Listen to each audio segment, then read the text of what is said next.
más de 3 siglos de masonería universal, más de 300 años de hombres que han hecho grandes aportes a la humanidad portando sus mandiles.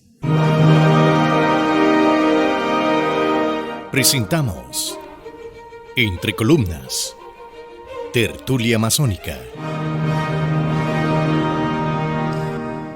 Hoy conversamos en Entre Columnas sobre el Código de Moral Masónica.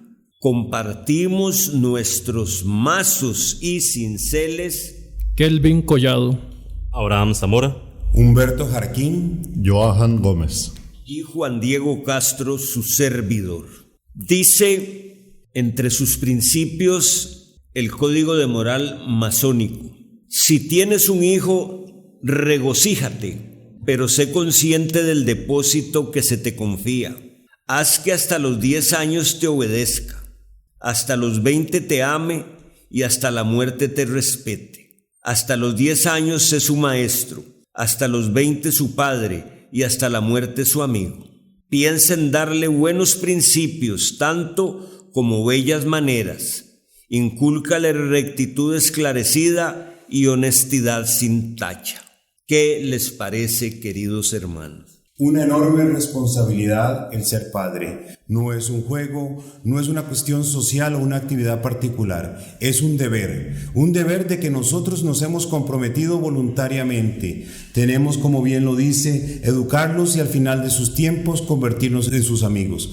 Pero principalmente enseñarles los valores que se indican que serían moral, rectitud, la caridad bien entendida, la humildad, de tratar a todos como iguales. Una de las máximas del ser humano, de los padres principalmente, aquí no se está hablando si es la mamá o el papá, es entendiéndose que es los padres como tal, es una gran carga, ¿verdad? Es una gran carga que muchas veces recae en uno de los dos, ¿verdad? Entonces, realmente es esa carga de llevar a ese ser que al final va a ser imagen de la persona que lo va a criar a uno, ¿verdad?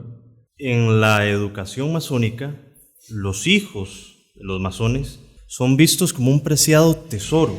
Los padres, nosotros, masones, debemos guiarlos con toda autoridad, amor, amistad, inculcando los principios morales, buena conducta y honestidad inquebrantable. Esto se nos demanda también no solo a nivel moral, pero también de la manera en que tenemos que criar a aquellos que tienen la dicha de tener hijos, para que sean nuestro reflejo ante la sociedad. Creo que el código tiene una apertura en la forma de verlo, dependiendo también de la edad de cada querido hermano, porque no es lo mismo para tal vez uno que todavía es joven y no tiene hijos, para los queridos hermanos que los tienen. Uno lo ve desde la perspectiva tal vez de la relación con su padre, como aquí se menciona. Ese desarrollo de la relación tiene que ir evolucionando a un punto donde el padre al final, hasta su muerte, sea un amigo al que se le tenga un respeto producto de esa crianza que se dio durante la niñez. Pero el tema de los 10 años, de los 20 años y del resto de la vida. Hay algunas versiones del Código de Moral Masónico que no hablan te obedezca, sino que dice te tema. Y eso lleva a algo que es interesantísimo, y es todo lo que está pasando con muchos casos de hijos altamente agresores. De hecho, en la criminología española hay un tratadista que hizo un libro interesantísimo que se llama El síndrome del emperador, y narra un caso de un muchachito, creo que de 14 años, español, que quiere que papá le regale una bicicleta, y como papá no se la regala, el papá tenía una espada y con la espada hizo tajadas al papá, a la mamá y a la hermanita. Y ahí narra él todo ese síndrome que se está dando en nuestra sociedad contemporánea cuando papá y mamá trabajan, les va bien y le dan al hijo todos los caprichos, desde el teléfono inteligente hasta haga lo que quiera y tal vez no le dedica tiempo y el muchachito no aprendió a obedecer. Eso nos dice cómo es que estamos educando a los hijos de la patria generalmente en Costa Rica. Lo estamos viendo en diferentes situaciones sociales, ¿verdad? Hijos descontrolados, una sociedad más agresiva, impera la agresividad en tránsito. ¿Pero de dónde sale eso? Desde los valores del hogar. Los valores masónicos hoy en día son más que importantes. Hemos estado viendo el tema de los sicariatos, que desde los 7 años los reclutan. ¿Dónde están los padres? Porque tienen que tenerlos, evidentemente. ¿Qué está pasando? Ese desarrollo que los hijos deben de tener con los padres también va con el tema de las escuelas y los colegios, cómo los profesores y maestros han perdido esa facultad y esa imagen de respeto que antes se les tenía.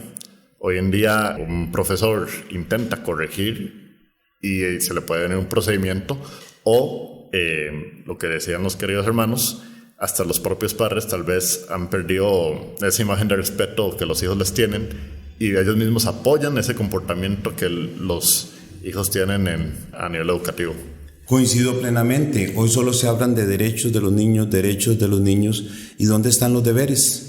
Tiene que haber una correspondencia entre ambas situaciones. Si bien ahora, como se mencionaba anteriormente, el profesor es el asustado y no el alumno, entonces eso es lo que se debe tratar de volver a inculcar, el respeto al educador como figura central de la educación, claro, sin olvidar la figura paterna y materna en el hogar si existen. Mira que aquí habla de obediencia, amor y respeto. Y después dice, sé su maestro hasta los 10, su padre hasta los 20 y su amigo hasta la muerte. Cada una de estas palabras, cada uno de los conceptos que tiene este principio moral masónico, tiene un contenido muy, muy profundo. Es en la educación precisamente donde está el punto de quiebre de nuestra sociedad. Y cuando hablamos de educación, en la educación familiar y en la educación formal de la escuela, el colegio y la universidad. Y ahí vamos a ver entonces cuáles son esos valores contrastados con la moralidad masónica para decir, bueno, ¿vamos por el rumbo correcto o vamos por otro camino? Esas máximas, todos esos valores, los tenemos que recuperar. Esa autoridad que se le daba al maestro, ¿verdad? Cuando uno estaba pequeño, el maestro era un tercer padre. Usted llegaba a la escuela y llegaba a la casa y llegaba culto, ¿verdad? Lastimosamente los tiempos cambian, la autoridad se les quita, prácticamente se los quitaba a los maestros y el resultado está muy claro en las calles, ¿verdad? En mi época escolar, hace algunos añillos, el compañerito que se atreviera a quitarle el tajador o la maquinilla o un lápiz al compañero y llegaba a la casa con algo que no era de ese bulto, la mamá lo agarraba de la oreja y al día siguiente tenía que devolverlo. En ese libro del síndrome del emperador y en un artículo de una criminóloga, Hilda Marchiori, argentina, sobre el perfil del estafador, van narrando cómo usted puede convertir a un hijo en un estafador, desde que llega ya no con el tajador o la maquinilla, que era lo que podía hacer en aquellos tiempos de la sencillez de nuestras escuelas, sino con el teléfono inteligente o con la bicicleta. Y entonces muchos papás le dicen, no, déjeselo o le compro uno igual. Y el carajillo empieza cada vez a pedir más, a brincarse los límites y no hay después quien lo enderece. Se vuelve cómplice, ¿verdad? O sea, lastimosamente se vuelve ese cómplice hasta por lástima, hasta por no querer complacer al niño en esas vicisitudes, ¿verdad? Pienso yo que actualmente hay un irrespeto general hacia la parte de la enseñanza, profesores y maestras. Hay casos, conozco de un caso muy particular en donde el niño comete pues ciertas travesuras, y por decir travesuras es muy poco, en el colegio, donde ya trasciende a acoso y demás, los profesores le llaman la atención, pero tiene que ser con una atención bastante delicada, ¿verdad? Llega la madre y ponen entre la espada y la pared a la profesora, porque el niño dice que es totalmente mentira y queda descubierto realmente la profesora, no hay una protección. Entonces, este ciclo interminable de mentiras o de acoso para los demás compañeros de clase, pues simplemente se sigue cometiendo, ¿verdad? Porque también a veces los padres o madres son cómplices de este síndrome del emperador. La formación de las futuras generaciones, la formación de nuestros hijos, de nuestros nietos, de nuestros bisnietos, es una tarea sumamente importante y compleja, más hoy día donde los valores se han diluido, se han disipado, el mundo virtual, internet, las redes sociales, el teléfono inteligente bombardea a esa criatura prácticamente desde que está antes de entrar al kinder. ¿Qué rol juega un papá masón frente a todos esos retos? Lee y aprovecha, ve e imita, reflexiona y trabaja. Ocúpate siempre en el bien de tus hermanos y trabajarás para ti mismo. Si lo analizamos, al final de cuentas, los padres, tanto el papá como la mamá, primero tienen que trabajar en ellos mismos, tienen que analizar, tienen que estudiar para hacer esa semejanza, esa imagen que al final van a dar a sus hijos, ya que los hijos, como seres sociales, en un proceso de aprendizaje, replican lo que ven en sus padres. Mire qué curioso esto de lee y aprovecha. O sea, debería ser que todos los masones somos buenos lectores. Eso somos. Solamente a través de la lectura, del autoconocimiento, no aceptando nada como autoimpuesto, sino analizando lo que leemos, es que podemos dominar las pasiones, los vicios, los dogmas y las creencias, y así poder ayudar en todo momento a nuestros prójimos, a nuestros hermanos y en un primer momento a nosotros mismos. Sí, nosotros como masones somos los primeros que tenemos que estar actualizándonos, leyendo, haciendo introspección todos los días de lo bueno y de lo malo. ¿Por qué? Porque en este código moral masónico habla de eso. Ve e imita, pero ¿quiénes son los primeros en imitarnos? Nuestros hijos. Sí, ese es el gran dilema de tenés que hacer lo que yo diga. Pero el chiquito lo que ve no es lo que yo diga, es lo que yo hago y es lo que va a imitar y lo que va a copiar. O lo que ve en televisión. O lo que ve en televisión, o ahora ni siquiera en televisión, donde se pegue con el aparatico ahí ve lo que quiera. Justamente se pierde el control de los hijos, de que uno como papá o como mamá esté haciendo otras cosas, simplemente lo deja que esté con el celular, hablando del celular, ¿verdad? Como puede ser cualquier otra cosa, pero el celular es, el niño desde que nace, en vez de comprarle mantillas, es el celular a la par, ¿verdad? Y a partir de ahí, si va a llorar, toma el celular, ya no es chupón. Antes era un chupón, ahora no, está llorando, toma el celular y el chiquito con el celular se mete en las páginas donde se tenga que meter, ¿verdad? Entonces, estamos delegando la función de padres en quién.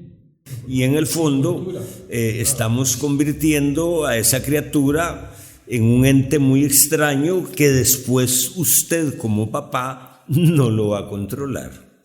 Yo tengo 1000 recuerdos de mis épocas de crianza, hasta de una hija que tenía un estilo que siempre, ya más grande es peor, logró dominar a la mamá.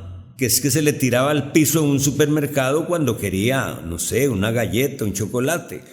Y después la mamá no logró superar eso y bueno, ahí quedaron muchas secuelas y muchas malacrianzas. Pero es muy interesante ver cómo estos principios se van tejiendo unos a otros. Conténtate de todo, por todo y con todo lo que no puedas mejorar con tu esfuerzo. Pero cuando te sientas capaz de hacerlo, pon todas tus facultades en la tarea. No debemos dejarnos vencer por las cosas que no se pudieron hacer, las que no se pudieron realizar. No podemos vivir aferrados a un pasado que fue, a un futuro incierto, descuidando un presente que es nuestro deber actuar y tratar de mejorar, pero sin por ello perder el norte de nuestros principios. Lo que me hace pensar es sobre cómo constantemente en nuestras vidas nos latigamos con cosas que no salieron, con intentos mal llamadamente fallidos, pero tenemos que estar, eso dice, conténtate de todo. Fue un esfuerzo lo que nos llevó a hacerlo ahí, ¿verdad? Es la dedicación lo que importa. A veces el mismo resultado no, valga la redundancia, no importa, sino es tan siquiera intentarlo, invertir el tiempo en nuestra educación. La constancia tiene que ser uno de nuestros preceptos, ¿verdad? Ser constante, no claudicar, levantarse, porque somos seres humanos al final. Y eso me lleva a una historia del elefante con la cadena, ¿verdad? Que imagino que muchos la conocen, ¿verdad? El elefante desde que nace chiquitito en el circo, le ponen una cadena y él se acostumbra a la cadena toda la vida. Pero ¿qué es lo que pasa? Cuando el elefante crece, la cadena no es necesario. O sea, de hecho, la cadena está puesta, ni siquiera está amarrada. Pero el elefante se acostumbró a estar con la cadena toda la vida, entonces ni siquiera hace el intento, y con la fuerza que podría tener un elefante solo con moverse, pues se puede traer en sí la cadena, pero de ahí se acostumbró a vivir de esa manera, pero yo creo que parte de la masonería es justamente no claudicar, es justamente ser constante y crecer. Realmente el crecimiento personal, ese trabajo interno es lo que uno lo hace siempre ir adelante. A mí me parece que este principio de conténtate por todo o conténtate de todo es sencillamente decirle al Altísimo todos los días gracias por lo que tengo, muchas gracias. Y ahí se amarra dice, por todo y con todo lo que no puedas mejorar con tu esfuerzo. Hay una oración o plegaria que se llama Plegaria de la Serenidad y está atribuida a un teólogo, filósofo y escritor estadounidense que llamóse Reinhold Niebuhr, y resume de otra manera este mismo principio masónico y dice: Señor, concédeme serenidad para aceptar todo aquello que no puedo cambiar, serenidad, valor para cambiar lo que soy capaz de cambiar, y sabiduría para entender la diferencia. Hay momentos en la vida en que uno tiene que actuar pensando es lo que hay. Dame sabiduría para poder diferenciar si me esfuerzo y lucho para cambiarlo o no lo hago. Entonces, la masonería nos enseña a aceptar lo inevitable con serenidad, pero también a esforzarse al máximo para mejorar aquello que está a nuestro alcance, demostrando así fortaleza y determinación. En este podcast hemos conversado sobre 3 de los principios del Código de Moral Masónico. En nuestras futuras conversaciones vamos a seguir abordando estas reglas de vida, estas reglas éticas y estos principios de moral masónica. Entre columnas, tertulia masónica.